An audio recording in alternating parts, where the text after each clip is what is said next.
Hi friends, இன்றைக்கி ப்ளவுஸோட side joint நீட்டாக இன்வைஸ்ஃபுல்லாக எப்படி ஜாயின் பண்ணலான்னு பார்க்கலாம்.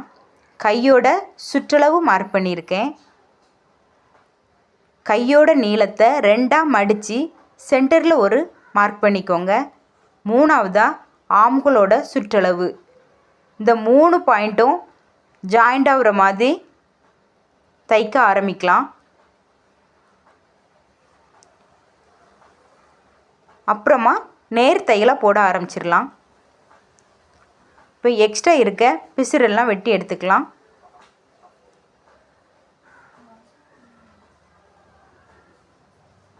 எக்ஸ்ட்ரா 2 தையல் போட்டு எடுத்துருக்கிறேன். இப்போ லாஸ்ட் பேக் பீஸையும் ஃப்ரண்ட் பீஸையும் உள்ளே மடித்து விட்டு தையல் போட ஆரம்பிக்கிறேன். இது ஓவர்லாக் மிஷின் இல்லாமலே ஃபினிஷிங் ரொம்ப நீட்டாக இருக்கும். பிடிச்சிருந்தா லைக் பண்ணுங்கள், ட்ரை பண்ணி பாருங்கள். தேங்க்யூ.